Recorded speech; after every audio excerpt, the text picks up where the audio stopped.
सच्चे दरबार की जय। गोड़ लागतनी हम है बेबी बुआ। गोड़ लागतनी हम है किरण फुआ। आज नवरात्र चलता। आज नवरात्र के छठा दिन है।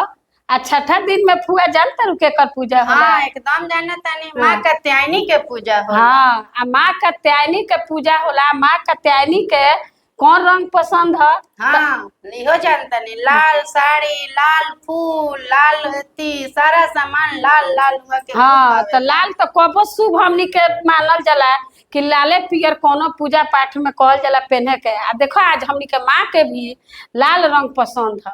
आ लाल रंग में माँ जब लाल रंग के जोड़ा जब पहन के चुंदरी चलेली तो कितना अच्छा लागेली। माँ के रूप देखे लायक होला। हाँ तो चला सारा लोग तो माँ कात्यायनी के रूप के जानते बा। आई तो जानते ना कि माँ कात्यायनी के का पसंद है भोग में? शहद। हाँ तब शहद माँ के बहुत पसंद है। आ शहद मीठा चीज है। आ मीठा तब माता लोग के पसंदे है। मीठा सामान से सबसे पूजा होला। देखबे करेलू मालपुआ से होला।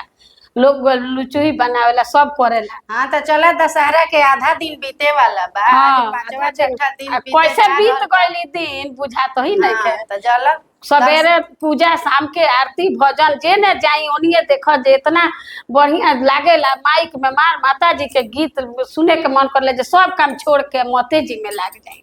हाँ तो चला दर्शक लोग के भी बहुत काम बाटे। और तरह गीत के इंतजार करता लो जे कब गीत आई। हाँ हाँ तो चला जल्दी गीत सुनावल जा। हाँ चल चल सुनावल जाओ। तो एगो तनी झूमल जाओ, झुमावल जाओ तनी दर्शक लोग के।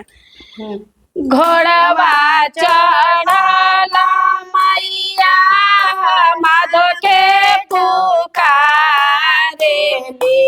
उठ माधो भैले भीनो सारा। उठ माधो भैले भीनो सारा।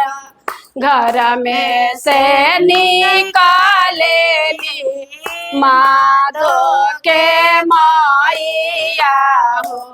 सुन शीतल बचन हमार। सुन शीतल बचन हमार। छव महीनवा मैया माधो के मरला भैले।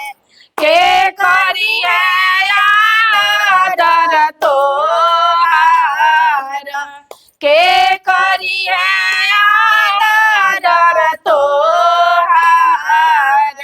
उहाँ से शीतल मैया घोड़ा दौड़ाली हो।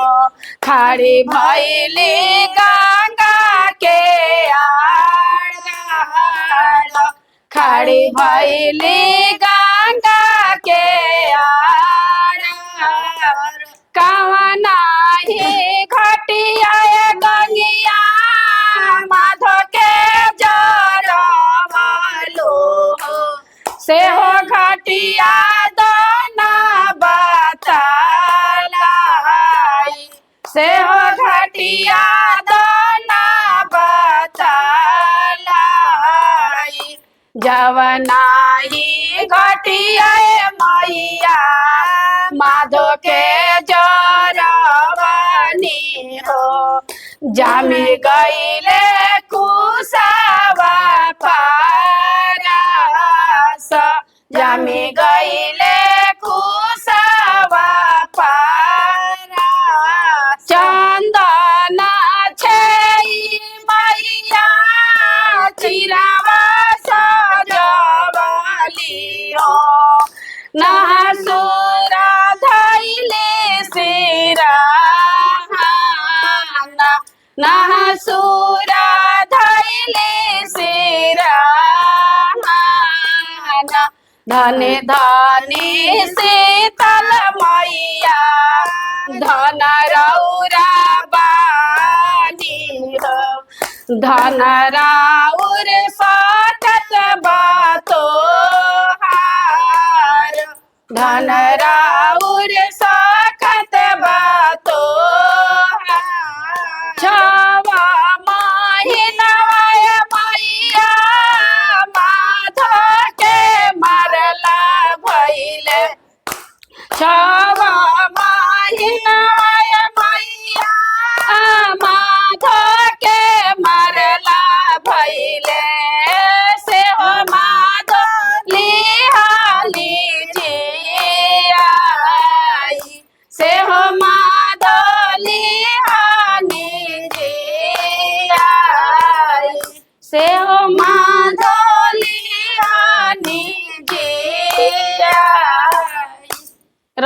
लोगिन के ई गीत कैसन लागल अपन बताएम लोग सुझाव कमेंट और शेयर करके चैनल के हमनी के लाइक और सब्सक्राइब करम लोगिन। नमस्कार। नमस्कार।